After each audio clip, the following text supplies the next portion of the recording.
Hello বন্ধুরা, তোমাদের সবাইকে জানাই এইচডি মোটিভেশন টিভি চ্যানেলের পক্ষ থেকে আন্তরিক অভিনন্দন। আজ আমি তোমাদের শোনাবো একটি শিক্ষামূলক গল্প। এই গল্পটি যুগাবতার শ্রীরামকৃষ্ণ তার শিষ্যদের বলেছিলেন। গল্পটি একটি সাধু ও পতিতা নারীকে নিয়ে।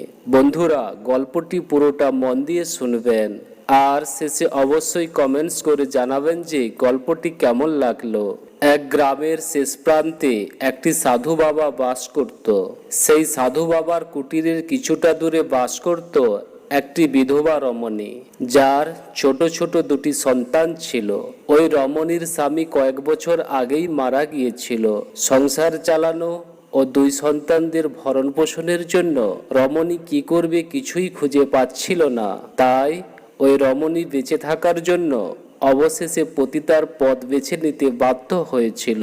সেই কারণে ওই মেয়েটির বাড়িতে রোজ কোনো না কোনো পুরুষ মানুষরা যাতায়াত করত। একদিন এই ঘটনাটি সাধু বাবা দেখতে পেল। তারপর সাধু বাবার মনে বেশ কৌতূহল হলো ব্যাপারটি জানার জন্য। সাধু বাবা অত্যন্ত কৌতূহল সহকারে নিজের কুটিরের মধ্য থেকে প্রত্যেক দিন নজর রাখতে শুরু করলো যে ওই পতিতা রমণীর বাড়িতে প্রত্যেক দিন কতজন পুরুষ মানুষ আসছে আর যাচ্ছে। এর হিসাব রাখার জন্য সাধু বাবা একজনের জন্য একটি ছোট পাথর জমা করে রাখত কুটিরের বাইরে। কয়েক বছর পর সাধু বাবা ওই পতিতা মেয়েটির বাড়ির সামনে গিয়ে উচ্চ স্বরে ডাকতে থাকলো। তখন পতিতা রমণী বাড়ির বাইরে বেরিয়ে এসে দেখলো একজন সাধু বাবা দাঁড়িয়ে আছে। তখন ওই মেয়েটি সাধু বাবাকে প্রণাম জানালো। সাধু বাবা ক্রোধান্বিত হয়ে ওই পতিতা মেয়েটিকে বলল, চল আমার সঙ্গে আমার কুটিরের কাছে। তারা দুজন সাধু বাবার কুটিরের কাছে এসে উপস্থিত হলো। তখন সাধু বাবা ওই পতিতা মেয়েটিকে কুটিরের সামনে জড়ো করা পাথরের স্তূপ দেখিয়ে বলল, দেখ মেয়ে, এগুলো কি? পতিতা মেয়েটি কিছুই বুঝতে পারলো না। তখন সাধু বাবা মেয়েটিকে বলল, এগুলি হলো তোর পাপের রাশি। দেখ, তুই এত পাহাড় প্রমাণ পাপ করেছিস, তুই নরকে যাবি, তুই নরকের কীট হয়ে মরবি। এই কথা শুনে পতিতা মেয়েটি কিছু না বলে সাধুর কুটির থেকে নিজের বাড়িতে চলে এলো। পরদিন পতিতা মেয়েটি আবার আগের মতোই নিজের কাজে ব্যস্ত রইল।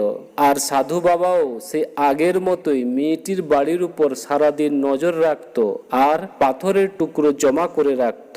এইভাবে চলার কয়েক বছর পর দৈবক্রমে একই দিনে সাধু বাবা ও পতিতা রমণীর মৃত্যু হলো।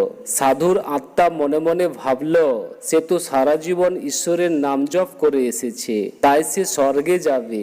আর ওই পতিতা রমণী তো চিরকালই পাপ কাজ করে এসেছে, তাই সে নরকে যাবে। কিছুক্ষণ পর যমদূত ও বিষ্ণুদূতকে আসতে দেখে সাধুর আত্মা খুশিতে উৎফুল্লিত হয়ে উঠল আর মনে মনে ভাবতে থাকলো, বিষ্ণুদূত আমাকে নিয়ে যাবে আর যমদূত ওই পতিতা রমণীর আত্মাকে। কিন্তু ঠিক উল্টোটি হলো, অর্থাৎ যমদূত সাধুর আত্মাকে আর বিষ্ণুদূত পতিতা রমণীর আত্মাকে নিয়ে যেতে শুরু করলো। তখন সাধু বাবার আত্মা খুব রেগে গিয়ে বলল, এ কেমন বিচার? আমি সারা জীবন ঈশ্বরের জপ সাধনা করে কাটালাম আর আমাকেই কিনা নিয়ে যাওয়া হচ্ছে নরকে। আর ওই বিধবা মেয়েটি সারা জীবন বেশ্যাবৃত্তি করে কাটালো, তাকেই নিয়ে যাওয়া হচ্ছে বিষ্ণু লোকে।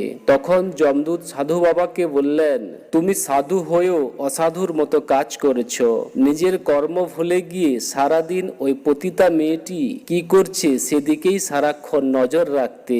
তুমি তোমার নিজের কর্মকে ছেড়ে অন্যের কর্মের উপর নজর রাখতে। এটাই তোমার সবচেয়ে বড় পাপ। তখন সাধু বাবা নিজের ভুল বুঝতে পারলেন। সাধু বাবার আত্মা যমদূতকে জিজ্ঞাসা করলেন যে ওই পতিতা রমণী কি এমন পুণ্য কাজ করেছে যে তাকে বিষ্ণু লোকে নিয়ে যাওয়া হচ্ছে। যমদূতটি তখন বললেন, ওই মেয়েটি প্রতিদিন খারাপ কাজ করবার আগে ভগবান বিষ্ণুর কাছে ক্ষমা চেয়ে নিতেন তার নিজের কৃতকর্মের জন্য, তাই তাকে বিষ্ণু লোকে নিয়ে যাওয়া হচ্ছে। বন্ধুরা, এই গল্প থেকে আমরা শিখলাম যে প্রত্যেকটি মানুষের কর্তব্য হলো তার নিজের কাজের প্রতি মনোযোগ দেওয়া, নিজের মূল কর্ম ছেড়ে কখনোই অন্যের কাজের প্রতি নজর না দেওয়া।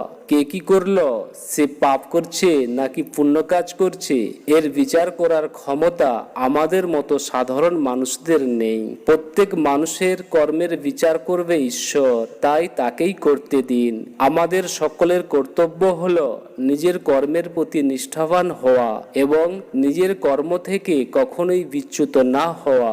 জয় হিন্দ, ধন্যবাদ।